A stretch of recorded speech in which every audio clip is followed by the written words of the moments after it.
Implants oculaires, des solutions efficaces et sous-utilisées. On voit ça tout de suite avec mon invité.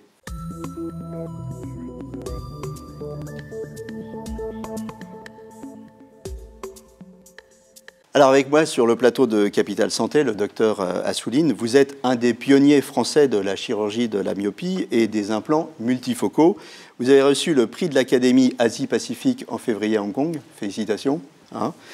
Et avec vous, aujourd'hui, on va faire le point sur les implants. Alors, avant d'entrer dans la technique des implants, quand on évoque les opérations, on pense tout de suite au laser, mais personne ne nous parle des implants. Alors, c'est une technique, finalement, qui n'est pas connue et qui n'est pas connue des pros eux-mêmes.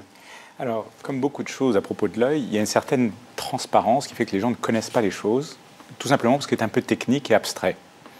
Mais en gros, les défauts de vision peuvent être corrigés soit par un traitement laser de la surface de l'œil, c'est ce qu'on appelle la cornée, soit en ajoutant un implant à la place du cristallin qu'on enlève au cours de la chirurgie de la cataracte.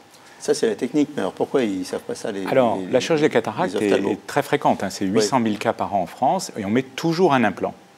Ce qui a changé depuis une quinzaine d'années, c'est qu'au lieu de mettre un implant simple qui va corriger soit la vision de loin, soit la vision de près au choix, on a des implants qui corrigent les deux, voire également la vision intermédiaire qui sert énormément aujourd'hui pour le travail sur écran d'ordinateur, pour les partitions de musique, tout ce qui se passe à bout de bras.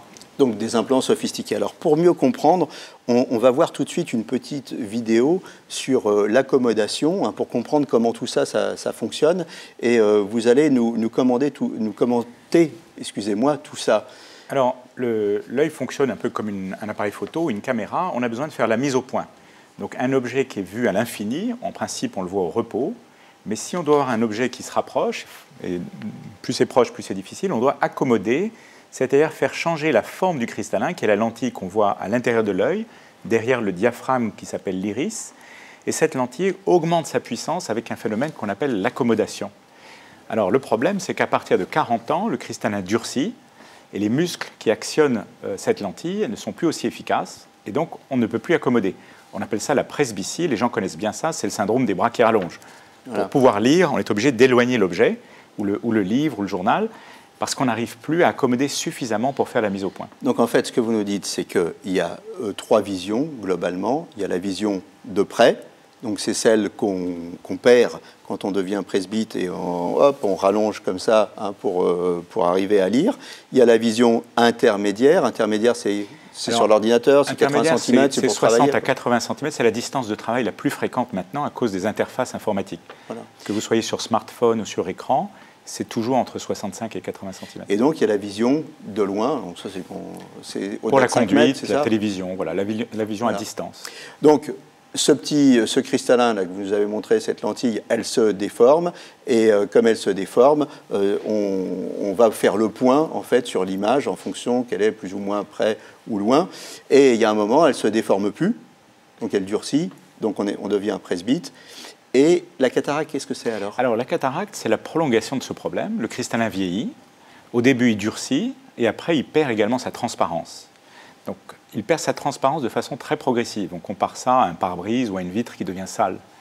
Donc, bien évidemment, on n'attend pas que les gens ne voient absolument plus rien pour leur proposer de les opérer. Et ce qui s'est passé ces 15 dernières années, c'est qu'on a tendance à opérer de plus en plus précocement parce que l'opération est devenue très fiable, très confortable et surtout très efficace pour corriger la vue. D'accord. Donc, dans ces trois types de vision, près, intermédiaire, loin, les implants, on peut les utiliser dans ces trois types de vision. Alors, c'est ça l'art de l'ophtalmologiste actuel. C'est d'arriver à combiner les implants qu'on va mettre dans les deux yeux du patient de façon à prendre en charge la vision de près, la vision intermédiaire et la vision de loin, en sachant que les implants n'arrivent pas à corriger tout à fait parfaitement ces trois distances. Et donc, on est obligé de combiner les implants sur les deux yeux pour avoir une vision parfaitement nette à chacune de ces distances. On va voir ça dans le détail. Alors, mais d'abord, pour qu'on comprenne bien et pour qu'on voit ce que c'est un implant, on a une vidéo qui nous montre ce que c'est un implant oculaire. Et donc, vous allez nous expliquer. Alors là, on voit qu'on vient d'enlever le cristallin, donc c'est la chirurgie de la cataracte. Pour être plus exact, on aspire le contenu du cristallin avec une petite pompe à ultrasons, donc c'est tout à fait indolore. Il y a des incisions qui sont très miniaturisées, donc il n'y a pas de fil de suture. L'anesthésie se fait par simple goutte. On va voir ça dans le détail après. Oui. Et vous voyez que là, on a remplacé le contenu du cristallin, dont on a gardé l'enveloppe, par un implant en matériaux synthétiques. Un truc en plastique. Un truc en plastique, mais c'est un plastique très sophistiqué. Très sophistiqué. Alors, c'est grand comment? C'est quoi? Ça mesure à peu près 1 cm de diamètre. Et l'optique elle-même, qui est la partie centrale, mesure 6 mm. 6 mm. Ça peut paraître un peu effrayant quand on nous dit on va toucher à vos yeux. Alors, on va voir, là, on a aussi une vidéo, vous allez nous commenter, c'est la pose de l'implant. Alors là, on voit la chirurgie du cristallin. Vous voyez qu'on a fait une micro-incision, c'est un peu l'équivalent d'une ponction, comme pour la célioscopie, sauf que c'est miniaturisé.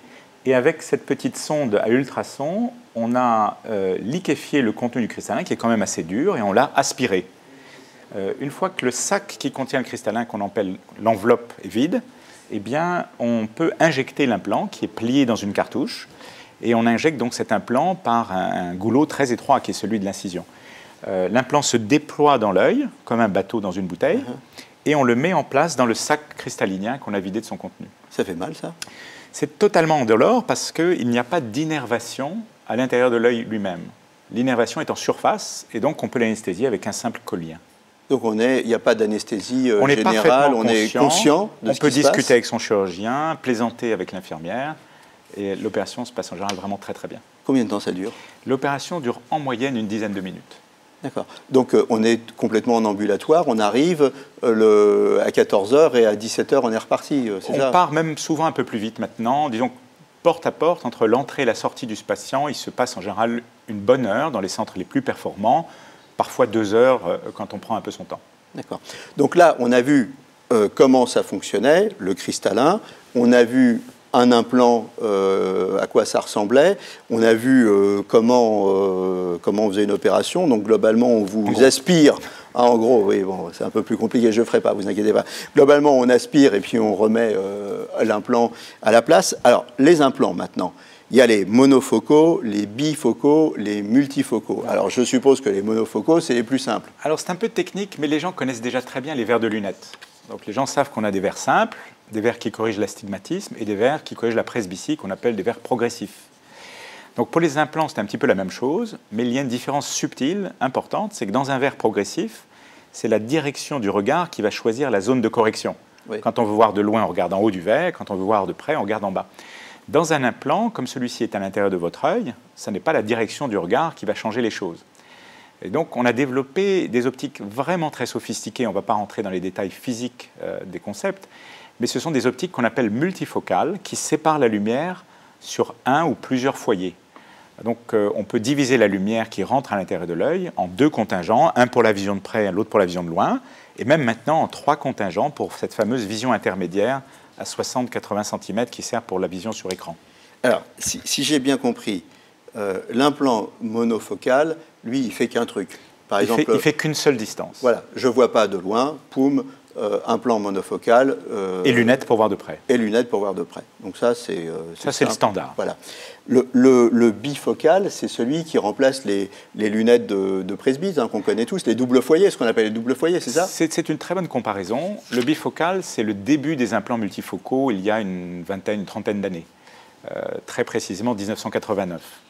Et donc à l'époque, les implants étaient des optiques diffractives. Ça a été mis au point par un ingénieur qui voulait faire plaisir à sa maman. Donc c'est une jolie histoire. Il faut toujours faire plaisir à sa maman. Voilà.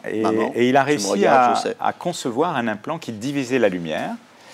Mais il y avait des tas d'effets secondaires. Il y avait des effets de bord, il y avait des halos lumineux, des éblouissements, et il n'y avait pas de vision intermédiaire. Et donc depuis une trentaine d'années, on a fait progresser ces optiques, et aujourd'hui on dispose d'optiques vraiment très sophistiquées, qui ont été optimisées par les ingénieurs pour la qualité de vision. Donc elles sont tellement sophistiquées que maintenant on fait même donc des multifocaux, c'est-à-dire que c'est plus le monofocal, c'est plus le bifocal, mais c'est du trifocal, c'est-à-dire on voit de loin, intermédiaire et de près avec le même implant, c'est ça? Voilà, les derniers implants, ceux dont on dispose depuis environ 5 ans, sont des implants qui corrigent à toutes les distances et qui sont très efficaces avec une vision parfaitement naturelle. On a laissé en chemin les effets secondaires qu'on avait au début, et on a maintenant une adaptation à ces implants qui est beaucoup plus rapide, même je dirais, que pour les verres progressifs. Pour ceux qui ont déjà des implants et qui veulent bénéficier des dernières technologies, alors il y a aussi ce qu'on appelle maintenant des surimplants. C'est un implant qu'on met sur un implant, c'est ça? Alors, on a une vidéo, on va voir, vous allez nous la commenter, la vidéo du surimplant. En fait, si on a déjà été opéré de cataracte avec un implant simple... Donc par exemple, j'ai un implant monofocal. ou bifocale. On peut rajouter une petite lentille qui est conçue spécifiquement. Donc, vous voyez, on va disposer cette petite lentille dans une cartouche. Donc là, c'est la même technique que celle de tout à l'heure. Voilà. On met la lentille dans la canule. Voilà, dans une petite cartouche d'injection. Et puis, on injecte cette lentille qui va venir se poser sur l'implant préexistant. Donc, vous voyez sur cette vidéo, c'est une animation qui montre que le patient a déjà été opéré. Il a déjà un implant dans l'œil, mais un implant qui peut-être a encore un petit défaut optique. Il peut rester un peu de myopie ou un peu d'astigmatisme. Et surtout, un implant qui ne corrige pas la presbytie. Eh bien, en ajoutant cette lentille qu'on appelle un add-on, donc c'est de l'anglais qui veut dire on ajoute, eh bien, on pose cette petite lentille sur l'implant précédent et du coup, on bénéficie à la fois de la correction de loin, de la correction intermédiaire, de la correction de près qu'apportent les implants les plus récents. Donc ça, c'est super. Voilà. Vraiment, là, on est au top. Alors, il y a un truc que vous m'avez expliqué aussi qui m'a perturbé, c'est que vous me dites, parfois, on utilise finalement les deux yeux, on va corriger un truc sur un œil, et puis quelque chose d'autre avec un autre œil, et puis le cerveau, il s'accommode de tout ça, il fait bien la synthèse. En fait, les gens ne le savent pas, mais on a tous une main directrice, la main dominante, et on a aussi un œil dominant. Celui-là, il doit être vraiment très bien corrigé de loin. Mais en revanche, l'autre œil, qu'on appelle l'œil dominé, on peut le corriger un peu mieux de près. Ça ne va pas gêner la vision de loin globale.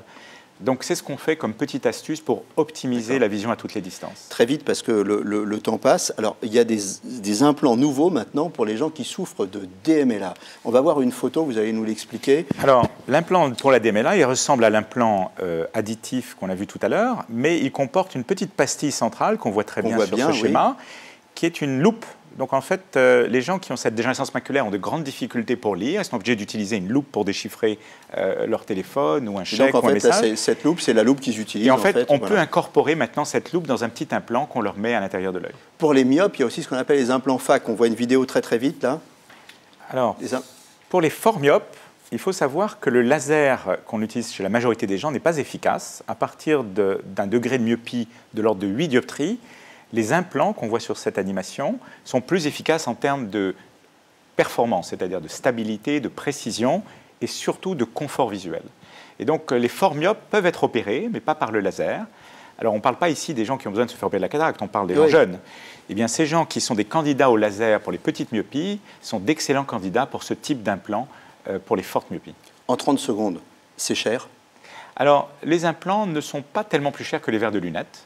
Ils sont simplement moins bien remboursés par la sécurité sociale et la mutuelle. Les complications, non. On fait à peu près 800 000 cas par an en France de chirurgie de la cataracte et on voit environ 12 dossiers arriver chez les assureurs médicaux. Voilà, vous savez tout sur les implants. Il y a des solutions pour quasiment tous les types de vues, donc il ne faut pas hésiter à se renseigner. Merci d'avoir accepté l'invitation de Capital Santé. Je vous en prie. À bientôt et d'ici là, portez-vous bien.